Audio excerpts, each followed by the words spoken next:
Okay, Assalamu alaikum everyone. Hope you are doing well. So in today's class, I'll explain you one complete chapter, and this is for AS Economics, unit number 6 and chapter number 29. And name of the chapter is Policies to Correct Imbalances in Current Account of Balance of Payment. So जब imbalances की बात करते हैं तो imbalance दो तरह के होते हैं, one is surplus and the other one is deficit. और फिर यहाँ पे जब करेक्ट करने की बात है तो डेफिनेटली एग्जामिनर का यहाँ पे इंटेंशन होता है कि you have to talk about deficit balance of payment के डेफिसिट को करेक्ट करने के लिए गवर्नमेंट के पास क्या पॉलिसीज होती हैं. सो इस वीडियो के अंदर पूरा ये चैप्टर जो है मैं एक्सप्लेन करूँगा इंशाल्लाह. एंड बहुत सारे बच्चों को ये प्रॉब्लम आती है, उनके जहन में सवाल अराइज होता है, क्वेश्चन अराइज होता है कि अच्छा इस चैप्टर के पढ़ने के बाद एग्जामिनर क्वेश्चन किस तरह का पूछेगा और उसको कैसे आंसर करेंगे.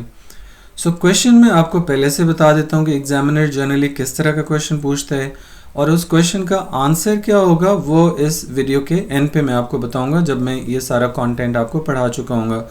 So the question you can see on the screen is from March 2023 exam series. And the question is, assess whether supply side policies are the most effective way to correct a deficit on current account of balance of payment of an economy. तो ये 12 mark का question होता है, इसको answer कैसे करना है I'll explain it at the end of this video. लेकिन before that I'll explain you the complete chapter और आप जुड़े रहें, तवज्जो से सुने. इंशाल्लाह at the end of this video ये चैप्टर आपका 100% क्रिस्टल क्लियर होगा. अच्छा, एग्जामिनर यही सेम क्वेश्चन को भी मोल्ड कर सकता है, लाइक मे बी वो पूछ ले कि वेदर फिस्कल पॉलिसीज़ आर या fiscal and monetary policies are the effective ways. तो एग्जामिनर सिर्फ एक वर्ड को चेंज कर लेता है, सेम क्वेश्चन फिर से पूछ लेता है और बच्चे कंफ्यूज हो जाते हैं. सो लेकिन at the end of this video आपका ये कन्फ्यूजन ख़त्म हो जाएगा. So let's begin the video.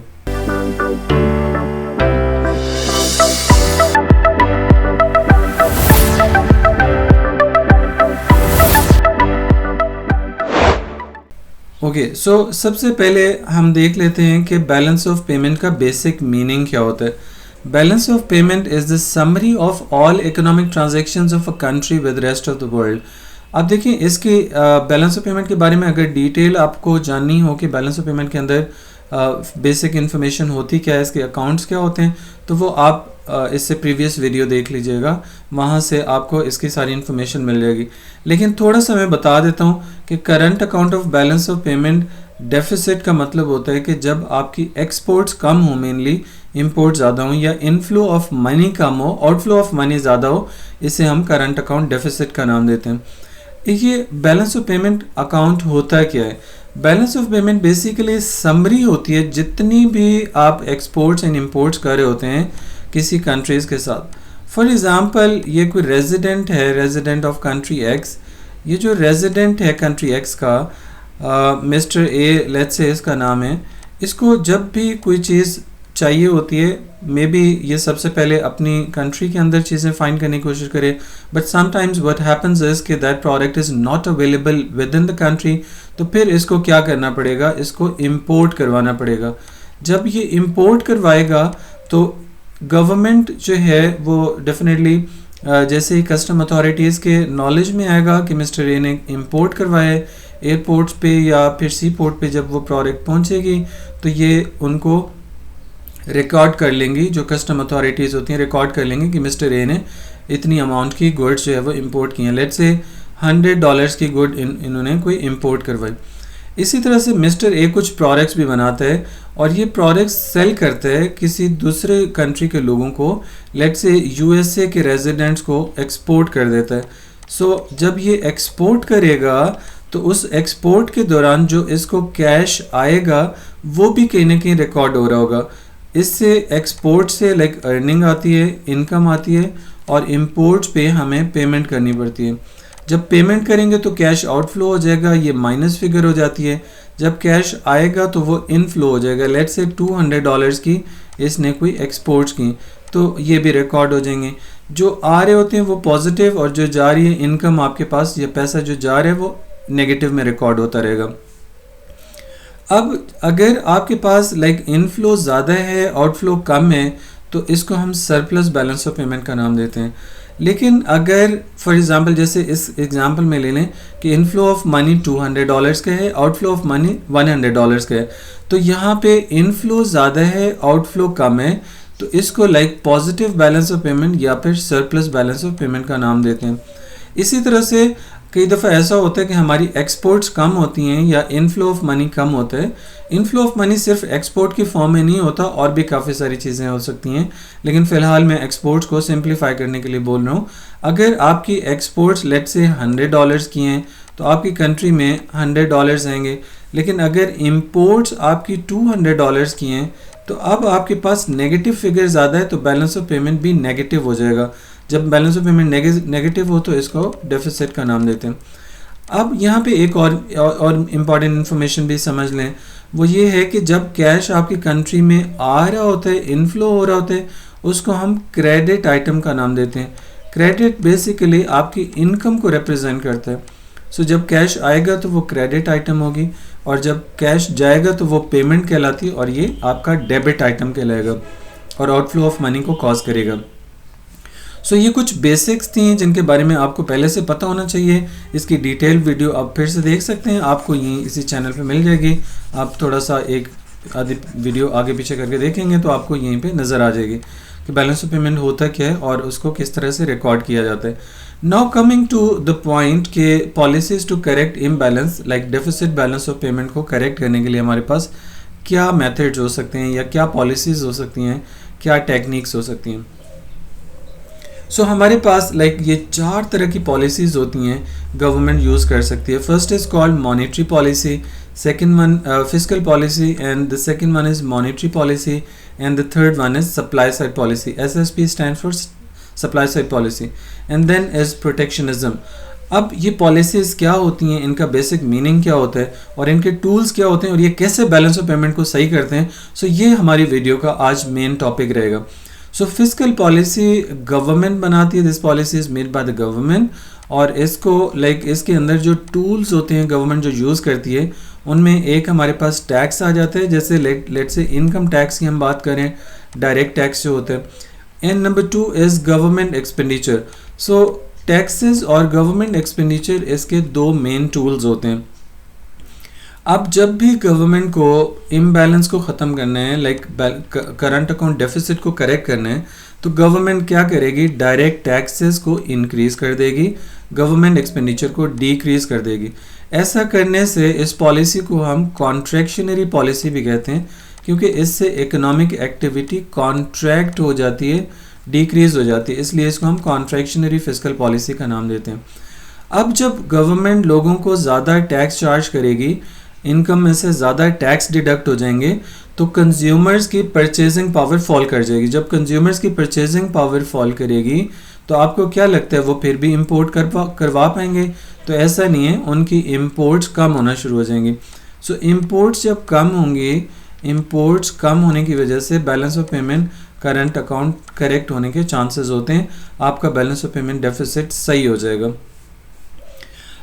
लेकिन दूसरी तरफ हम देखें तो मॉनेटरी पॉलिसी है, और monetary policy central bank of the country जो है वो बनाता है। सेंट्रल बैंक जैसे पाकिस्तान का सेंट्रल बैंक है, state bank of Pakistan, state bank of Pakistan. इसी तरह से जो यूके का बैंक है उसे हम बैंक ऑफ इंग्लैंड का नाम देते हैं, और इसी तरह यूएसए का फेडरल रिजर्व बैंक है। किसी भी कंट्री का एक मेन बैंक होता है जिसके पास सोल अथॉरिटी होती है कि वो करेंसी इशू कर सके, वो एक्सचेंज रेट फिक्स कर सके, इंटरेस्ट रेट फिक्स कर सके, या क्रेडिट रेगुलेशंस बना सके। सो पाकिस्तान का जो बैंक है जो मॉनेटरी पॉलिसी को देख रहा होता है, that is state bank of Pakistan. अब हम मूव करते हैं इसके टूल्स की तरफ कि सेंट्रल बैंक के पास क्या टूल्स होते हैं। टूल्स का मतलब होता है इंस्ट्रूमेंट्स, मेथड्स क्या होते हैं जिनके through central bank supply side policy, monetary policy के थ्रू जो डेफिसिट बैलेंस ऑफ पेमेंट है उसको करेक्ट करेगा। सो यहाँ पे हम देख लेते हैं इसके टूल्स होते हैं। एक होता है मनी सप्लाई, और एक होता है इंटरेस्ट रेट, और एक होता है क्रेडिट रेगुलेशंस, और एक टूल होता है दिस इज क्रेडिट रेगुलेशंस आप मेरी आवाज़ पे ज़्यादा फोकस करेंगे राइटिंग की बजाय। इसी तरह से आपके पास नेक्स्ट होता है exchange rate of currency. Exchange rate of currency, so ये 4 टूल्स होते हैं जो सेंट्रल बैंक यूज़ करते हैं। फिजिकल पॉलिसी के 2 टूल्स थे, इनकम टैक्स और गवर्नमेंट एक्सपेंडिचर, लेकिन मॉनेटरी पॉलिसी के क्या टूल्स हैं? 4 टूल्स होते हैं जो सेंट्रल बैंक यूज़ कर सकते हैं इंपोर्ट्स को कम करने के लिए या एक्सपोर्ट्स को इंक्रीज करने के लिए।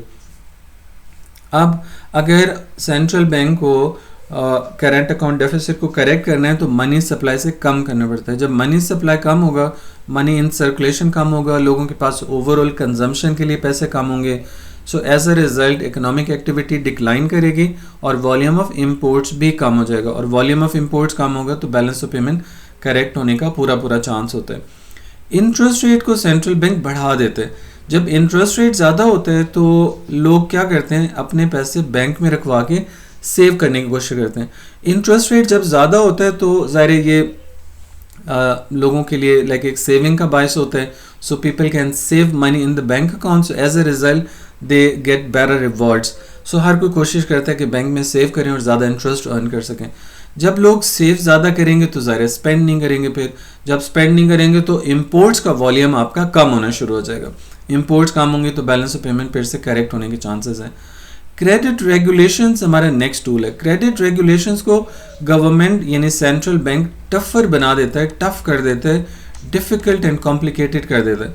क्रेडिट रेगुलेशन का मीनिंग क्या है? क्रेडिट रेगुलेशंस देखें, होता है कि जब आप लोन लेने के लिए जाते हैं बैंक में तो बैंक आपसे कुछ प्रोसीजर्स को फॉलो करने के लिए कहते हैं, कुछ डॉक्यूमेंटेशंस होते हैं, प्रोसीजर्स होते हैं जिन्हें आपको फॉलो करना होता है।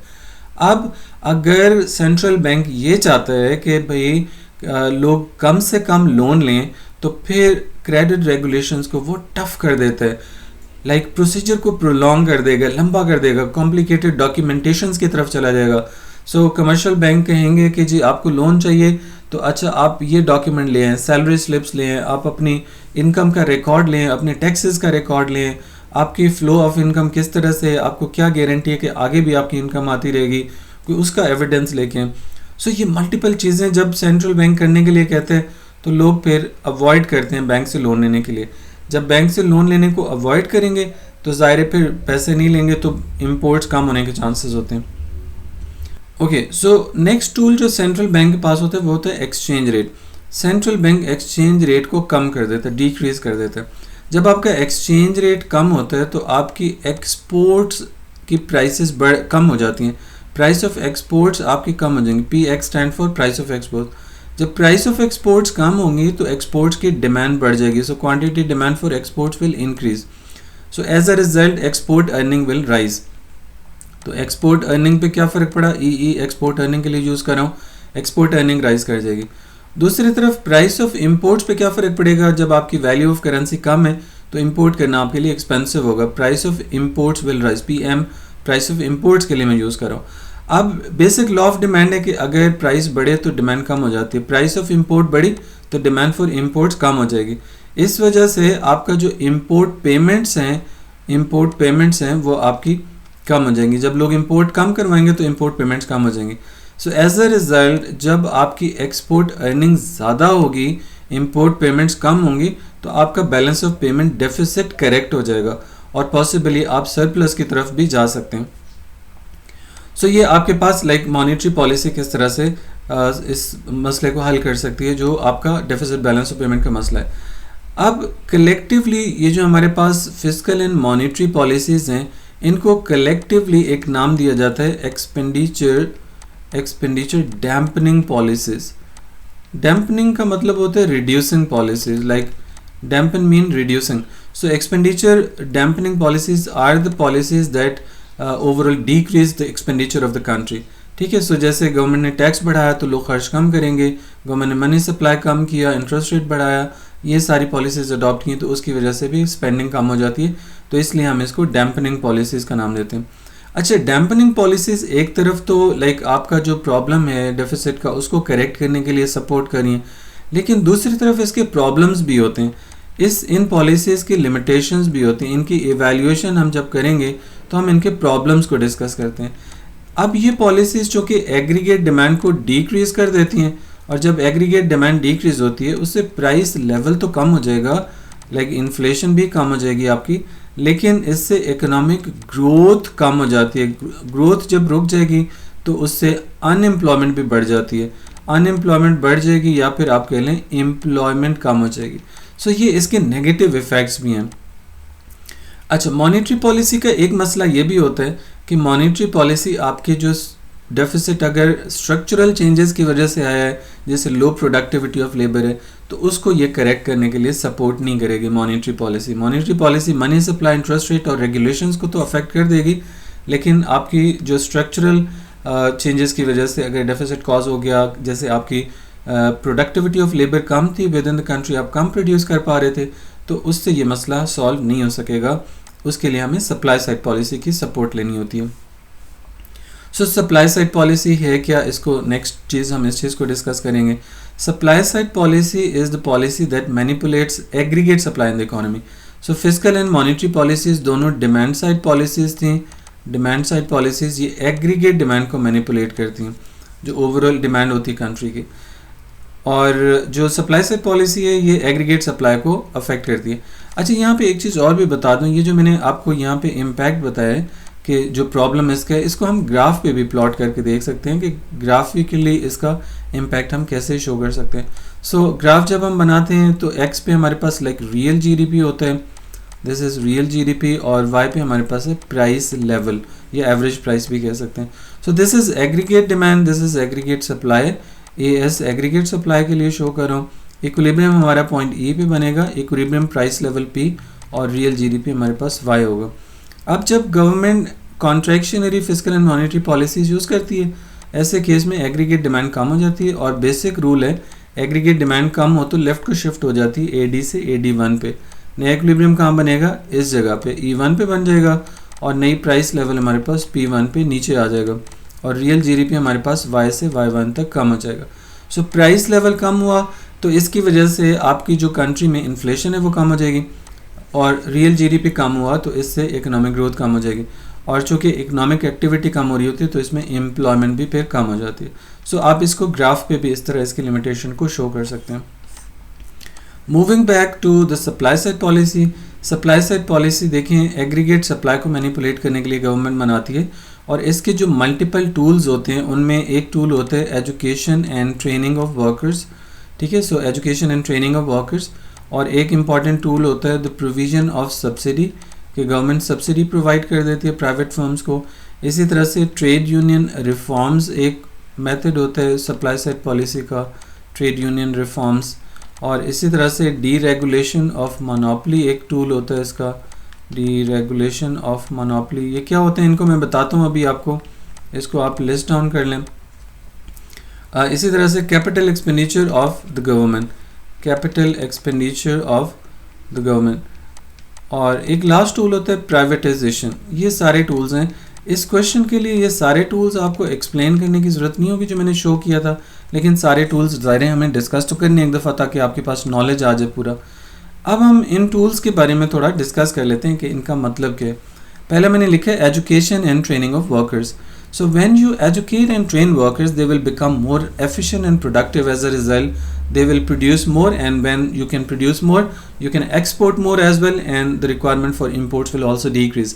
क्योंकि आपकी कंट्री में जब ज़्यादा प्रोड्यूस हो रहा है आपको इंपोर्ट करवाने की ज़रूरत नहीं है, आपकी लोकल नीड्स पूरी होती रहेंगी।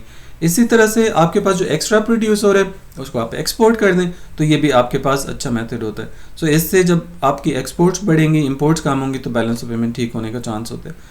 सब्सिडी गवर्नमेंट प्रोवाइड कर दे, सब्सिडी फाइनेंशियल सपोर्ट होती है, फाइनेंशियल हेल्प होती है जो गवर्नमेंट प्रोवाइड करती है प्राइवेट सेक्टर को, ताकि वो ज़्यादा प्रोडक्शन कर सकें, ज़्यादा आउटपुट प्रोड्यूस होगा तो इसी तरह से ज़्यादा आउटपुट प्रोड्यूस होगा तो आप एक्सपोर्ट भी ज़्यादा कर सकते हैं और इंपोर्ट्स भी आपकी कम हो सकती हैं उससे। ट्रेड यूनियन रिफॉर्म्स एक अलग मेथड है।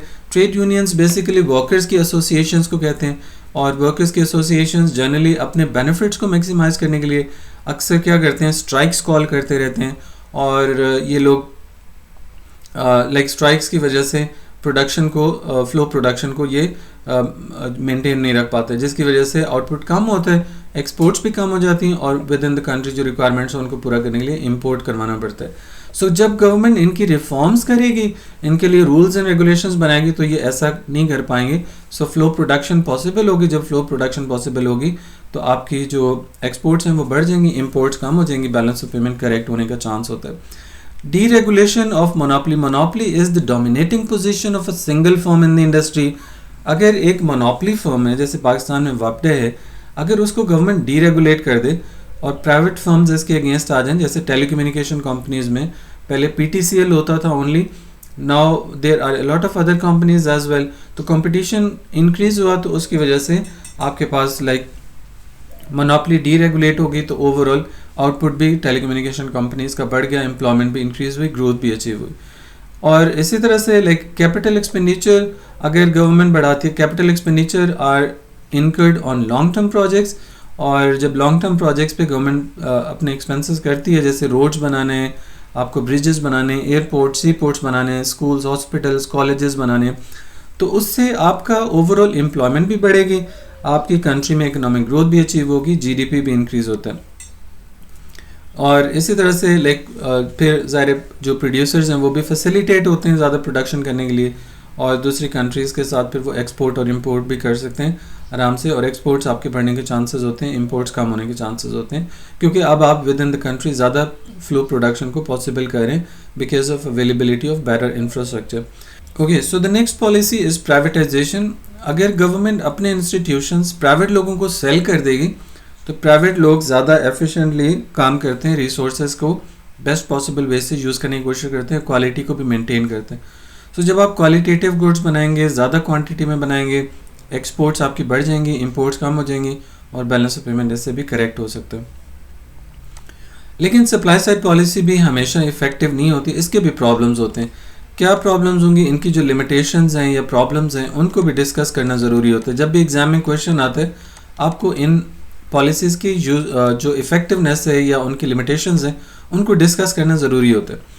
अब इसकी लिमिटेशंस में क्या बताएंगे, देखें, जब आप education and training of workers government अपनी कॉस्ट पे कर रही होती है लोगों की, तो लोग उसको फॉर ग्रांटेड लेते हैं. मेजॉरिटी केसेस में वो लोग फिर सही तरह इफेक्टिवली चीज़ों को सीखते नहीं हैं, तो इस तरह उनकी जो प्रोडक्टिविटी है वो नहीं इंक्रीज़ होगी, and as a result output भी इंक्रीज़ नहीं होगा, और जो कंट्री की डिपेंडेंसी ऑन इम्पोर्ट्स वो भी डिक्रीज़ नहीं होगी, रादर इम्पोर्ट्स अभी भी होती रहेंगी.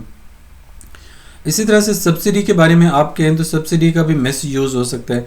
प्राइवेट सेक्टर को जब गवर्नमेंट सब्सिडी देती है तो ये लाइक मिस यूज़ हो जाती है, कि केसेस में प्राइवेट सेक्टर उनको इफेक्टिवली यूज़ नहीं करता और फॉर ग्रांटेड लेते हैं.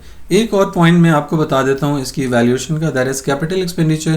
Capital expenditure long term projects के ऊपर होते हैं, और ये ज़्यादातर पॉलिटिकल गेन के लिए, जो पॉलिटिकल लीडर्स हैं specially in developing countries, political gain के लिए यूज़ करते हैं. ऐसी जगह पे एक्सपेंसेस करेंगे जहाँ पे इनको पॉलिटिकल वोट मिल जाता है, पार्लियामेंट में ये पहुँच जाते हैं.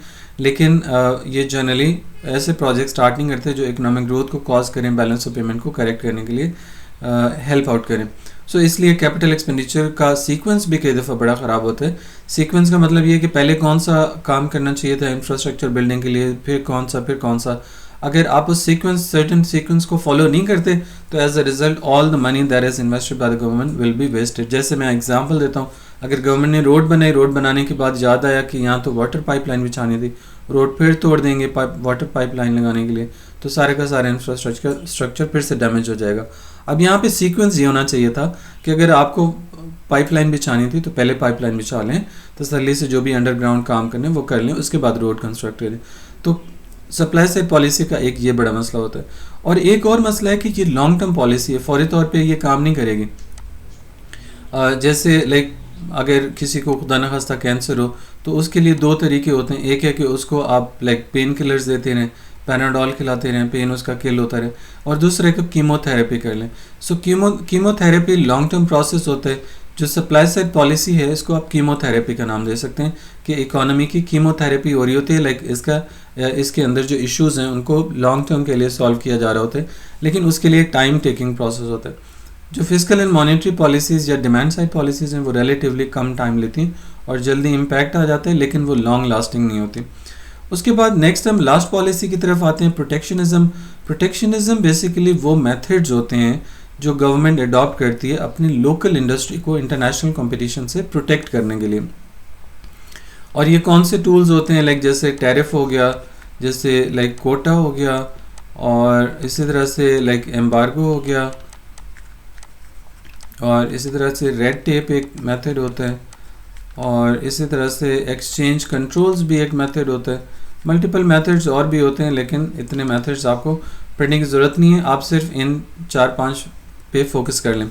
सो टैरिफ बेसिकली क्या है? Tariff is a form of tax which is imposed on imported goods. जब इम्पोर्ट्स पे टैरिफ लगेगा, टैक्स लगेगा, तो ज़रा इम्पोर्ट्स एक्सपेंसिव हो जाएंगी and many people may stop importing goods from other countries. So उससे बैलेंस ऑफ पेमेंट करेक्ट होने के चांसेस होते हैं। कोटा जो है that is a kind of limitation, physical limitation on quantity of imports, so इससे भी बैलेंस ऑफ पेमेंट आपका करेक्ट हो सकता है। एम्बार्गो कंप्लीट बैन होता है कि आप इंपोर्ट करवा ही नहीं सकते, 100% बैन होता है। रेड टेप का मतलब है कि इंपोर्ट के प्रोसेस को गवर्नमेंट कॉम्प्लिकेटेड बना देती है, लेंथी बना देती है, जिसकी वजह से लोग इंपोर्ट करना बंद कर देते हैं। एक्सचेंज कंट्रोल का मतलब है कि if foreign direct investment comes into your country, जैसे मल्टीनेशनल कंपनीज होती हैं, कंट्रीज़ में आती हैं, वो इन्वेस्ट करती हैं, जो प्रॉफिट कमाती हैं वो अपनी ओरिजिन कंट्री को भेज देती हैं। सो अगर कोई multinational company let's say Pakistan में आती है और वो यहाँ इन्वेस्ट करती है और यहाँ से प्रॉफिट कमा के वो अपनी ओरिजिन कंट्री को बेचती रहे, तो इसका पाकिस्तान को तो कोई फ़ायदा नहीं है। पाकिस्तान को तो फ़ायदा तब होगा जब आप एक्सचेंज कंट्रोल्स लगा देंगे कि वो कंपनी जितना प्रॉफिट कमा रही है उसका 80% कम अज़ कम वो पाकिस्तान में खर्च करे, ताकि इकोनॉमिक ग्रोथ यहाँ पे हो, एम्प्लॉयमेंट यहाँ पे क्रिएट हो और फर्दर इकोनॉमिक पोटेंशियल जो है कंट्री का वो इंक्रीज़ हो। लेकिन अगर आप एक्सचेंज कंट्रोल्स नहीं लगाते तो फिर जितना भी पैसा वो कमाते हैं वो वापस भेजते रहते हैं, उससे आपका बैलेंस ऑफ पेमेंट डेफिसिट में जाता रहता है। सो आप एक्सचेंज कंट्रोल्स लगा के इस आउटफ्लो ऑफ मनी को इस तरह भी स्टॉप कर सकते हैं। ओके, सो प्रोटेक्शनिज्म जो पॉलिसी है इसको लाइक एक्सपेंडिचर स्विचिंग पॉलिसी भी कहते हैं, लाइक एक्सपेंडिचर स्विचिंग पॉलिसी, क्योंकि ये पॉलिसी लाइक एक्सपेंडिचर को रिड्यूस करने के लिए नहीं, रादर स्विच करने के लिए होती है कि गवर्नमेंट ऐसी पॉलिसीज अडॉप्ट करती है कि लोग इंपोर्ट से लोकली प्रोड्यूस गुड्स की तरफ ज़्यादा इंक्लाइंड हो, ज़्यादा यूज़ करें, इंपोर्ट्स को कम यूज़ करें।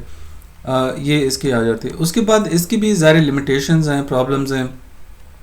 जब आप प्रोटेक्शनिज्म के मेथड्स यूज़ करते हैं, टैरिफ लगा देंगे, अगर आप टेक्नोलॉजी पे टैरिफ लगा रहे हैं तो इसका मतलब है कि आपका जो लोकल प्रोड्यूसर है वो अच्छी टेक्नोलॉजी इंपोर्ट नहीं कर सकता, आपका लोकल कंज्यूमर अच्छी क्वालिटी की चीज़ें इंपोर्ट नहीं करवा सकता जो क्वालिटी ऑफ लाइफ को इम्प्रूव कर सकते हैं। इसी तरह से रॉ मटेरियल भी इंपोर्ट करवाना होता है। बहुत सारी आपकी इंडस्ट्री जैसे सपोज़ करें होंडा एंड टोयोटा है, ये पाकिस्तान में असेंबल करते हैं कार्स, बट इनका जितना भी मटेरियल होता है ये दूसरी कंट्रीज से इंपोर्ट हो रहा होता है। तो लाइक अगर ये इंपोर्ट नहीं करवा पाएंगे प्रोटेक्शनिज्म की वजह से, तो ये लोकल इंडस्ट्री भी हमारी फिर डैमेज हो सकती है और इसकी वजह से अनएम्प्लॉयमेंट बढ़ सकती है, इकोनॉमिक ग्रोथ भी रुक सकती है। सो ये इसकी इस पॉलिसी की कुछ लिमिटेशंस हैं। अब हम बढ़ते हैं उस आखिरी बात की तरफ जो मैंने कहा था कि इस क्लास के बाद मैं बताऊंगा कि इस क्वेश्चन को कैसे आंसर करना है। वैसे तो आई बिलीव कि आपको पूरा आंसर समझ आ चुका होना चाहिए कि इस क्वेश्चन को आप कैसे अप्रोच कर सकते हैं। देखिए, इस क्वेश्चन को अप्रोच करने के लिए आपके पास 3 असेसमेंट ऑब्जेक्टिव्स होते हैं जिनको आपको पूरा करना होता है। असेसमेंट ऑब्जेक्टिव 1 जिसे हम नॉलेज कहते हैं, और असेसमेंट ऑब्जेक्टिव 2 जिसे हम एनालिसिस कहते हैं, और असेसमेंट ऑब्जेक्टिव 3 जिसे हम इवैल्यूएशन कहते हैं। ये 3 असेसमेंट ऑब्जेक्टिव्स होते हैं। अच्छा, बहुत सारे बच्चों को ये भी मसला होता है कि पहले हम क्या बात स्टार्ट करें, कहाँ से स्टार्ट लें, क्या सीक्वेंस होना चाहिए इन्फॉर्मेशन का।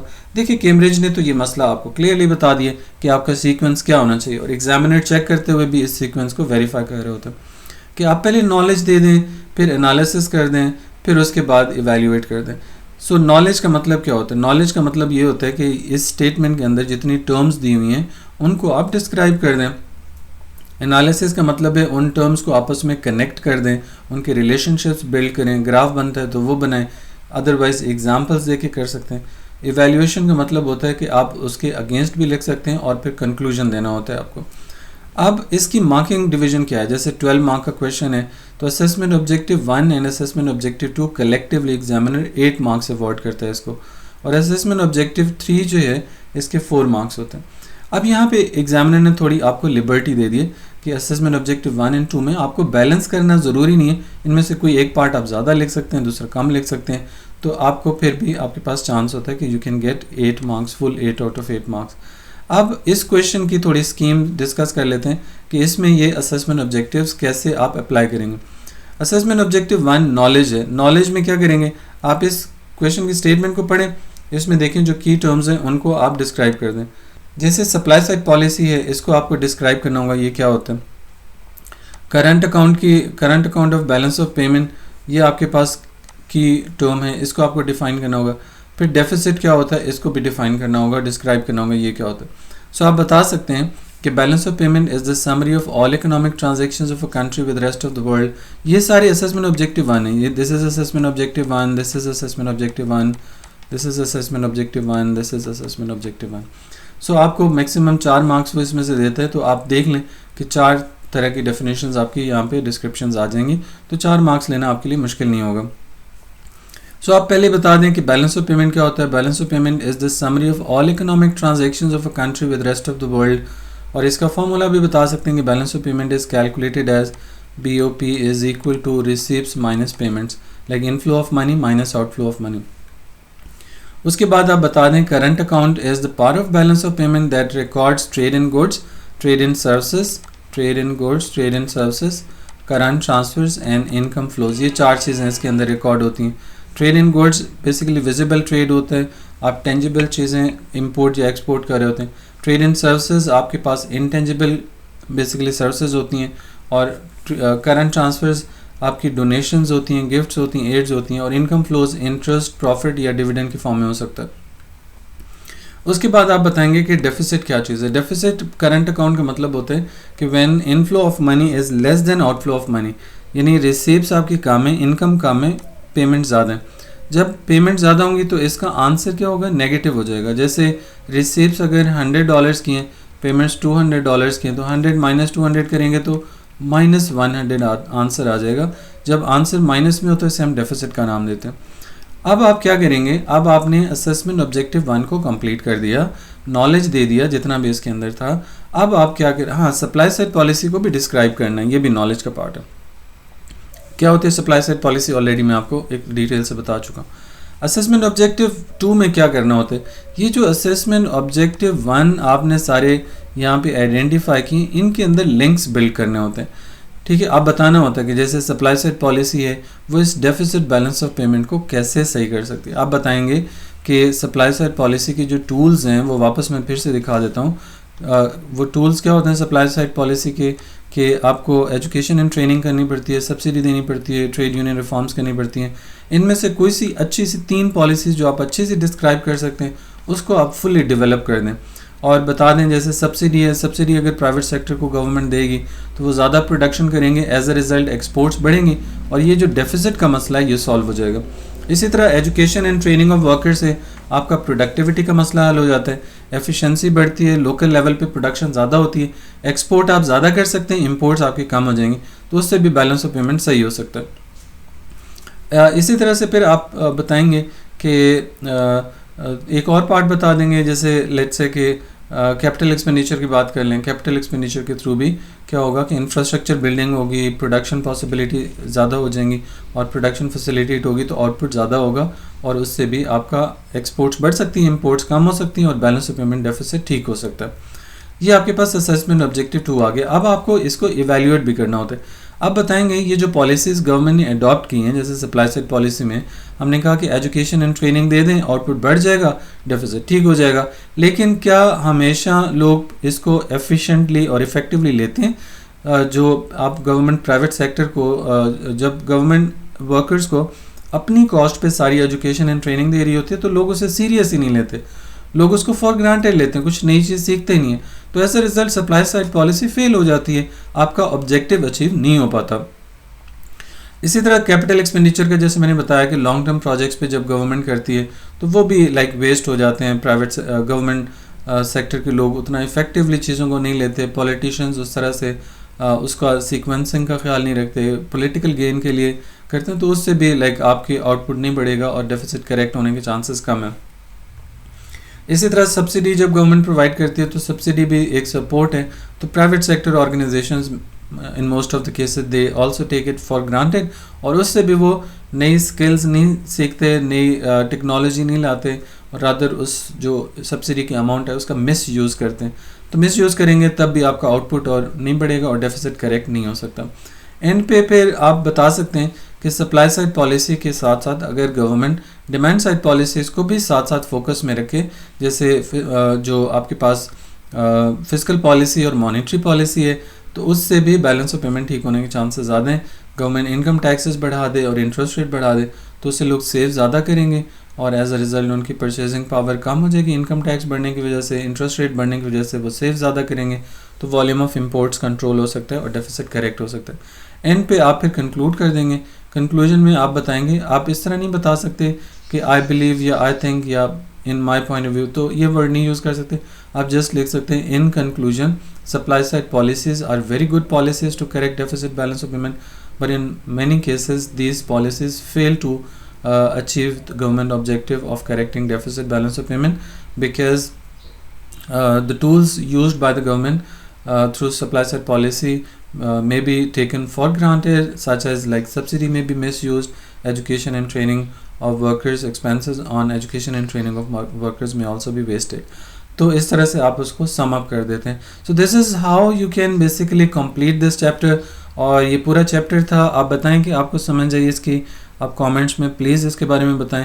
और आप मुझे ये भी बता सकते हैं कि अगर कोई ख़ास चैप्टर है जो आपको समझना है तो वो मैं आपके लिए एक्सप्लेन कर दूँगा। और लेकिन I basically made a plan कि मैं एक एक चैप्टर डेली बेसिस पे इस तरह आप लोगों को प्रोवाइड करता रहूँ। तो आप जुड़े रहें इस चैनल के साथ, आपको ये चैनल इंशाल्लाह 2 साल तक free of cost support provide करता रहेगा। तो see you in the next lesson इंशाल्लाह ताला। अल्लाह हाफ़िज़। लेकिन अगर आप में से कोई इंटरेस्टेड हो ऑनलाइन क्लासेस के लिए, पास्ट पेपर सेशन के लिए, तो past paper session has just started, तो आप ज्वाइन कर सकते हैं। और मेरा जो व्हाट्सएप नंबर है वो आपको शुरू में प्रोवाइड कर दिया गया था वीडियो के शुरू में, तो आप उस पर कॉन्टेक्ट कर सकते हैं। So see you in the next lesson इंशाल्लाह। अल्लाह हाफ़िज़।